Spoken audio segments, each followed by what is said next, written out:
कढ़ाईटी गरम हो सारा पर मांसर परिमाण अनुसार सरिष तेल पकईदेबू।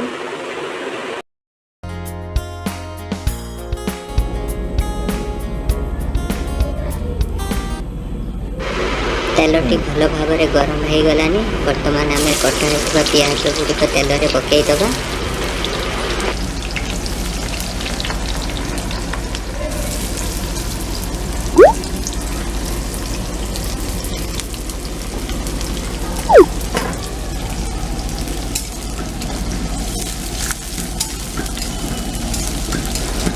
पियाज गुड़िक नाली हवा पर्यंत तेल रे फ्राई करिबा।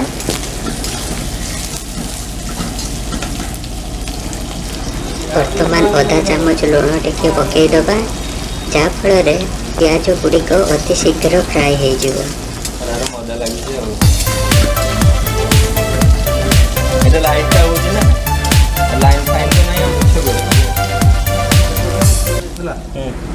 वर्तमान कंचा लंका गुड़िक पकईदबा।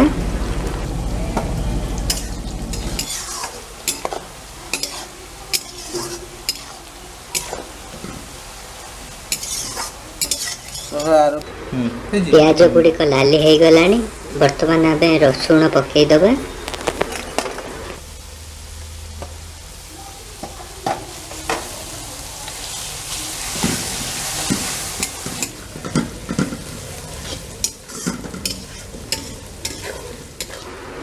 वर्तमान अदा को पकईदबा।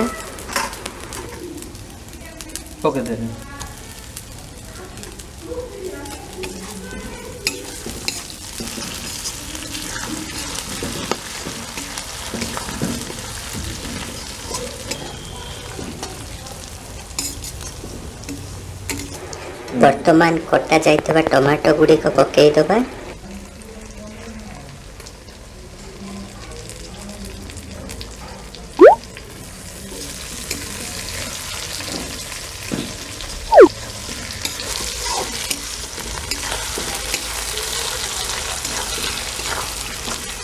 हलदी गुंड पकईदबा। जेहेतु टमाटो अदा रसुण पियाज सब भल भाव में फ्राई हो गलानी।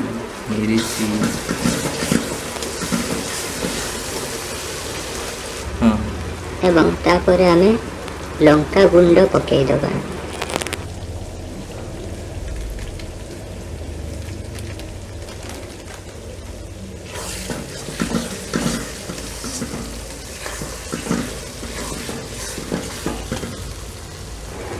भल भाव में मसला को मिक्स करदेबा। तापर पानी टिके मिसई देबा। पानी मिसाइबा फल मसला गुड़िक पड़ी जाए नहीं एवं कढ़ाई रे लगी जाए नहीं। भल भाव में मिक्स हो जाए पानी देबा फल।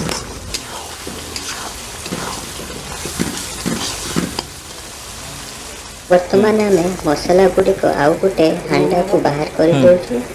जेहेतु मांसर परिमाण आमर 3 केजी अच्छी एवं से 3 केजी मांस यही कढ़ारे न धरबार आम ये हांडा को मसला गुड़िक बाहर कर देउछु एवं वर्तमान ये हांडा रे आम मांस तैयारी करिबा।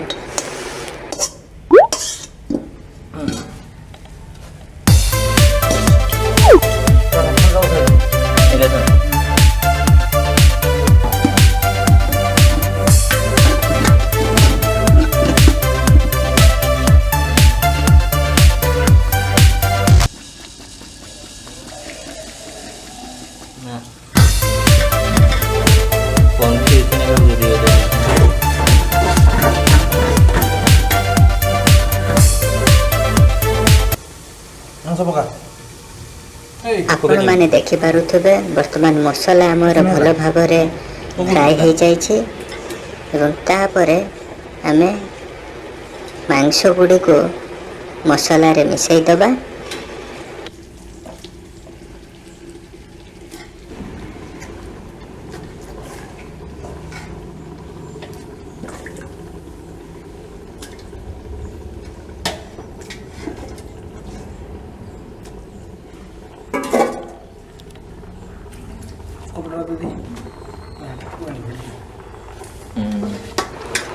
एबे भल भाबरे मांसटी को मसला रे गोळेई दबा।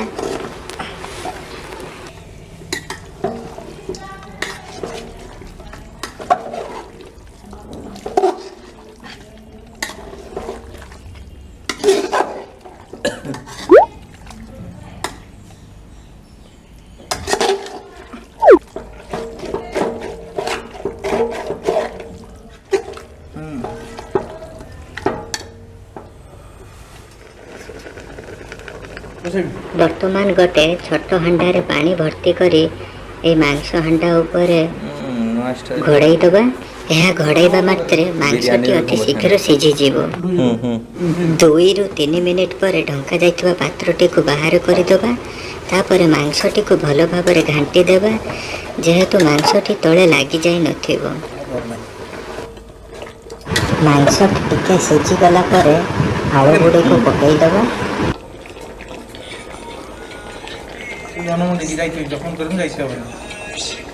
हेलो हाँ ना कदल पत्र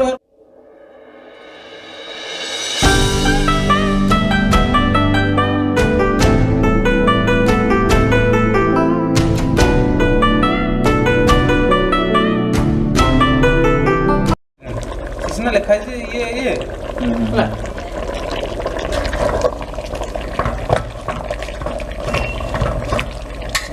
गोड़ा ही बोल रहा है।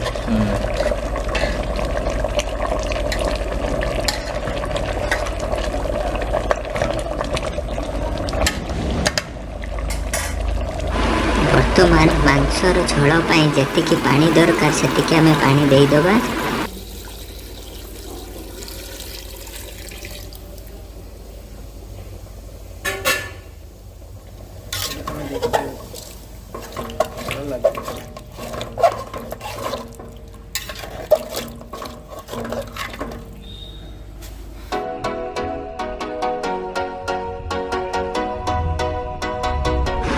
गोटा गरम मसला को गुंड करी पकाई दबा।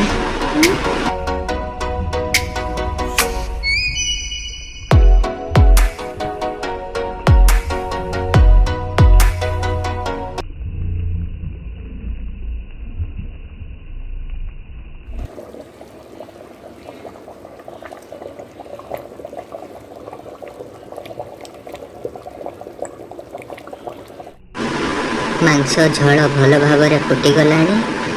यापरे आमे धनिया पत्र गुडी को पकई दबा।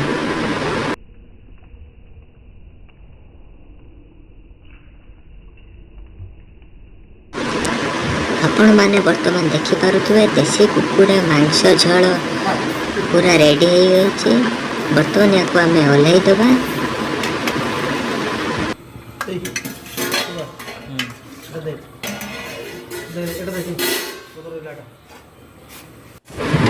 आपण माने देखि पारुथिबे देसी कुकुड़ा मांस झोलटी केते सुस्वादु देखा जाउछे एवं केते सुंदर यार कलर भी बाहरी छी। चलतु एबे आमे याको सर्व करी खाइबा। ओ टेस्टी।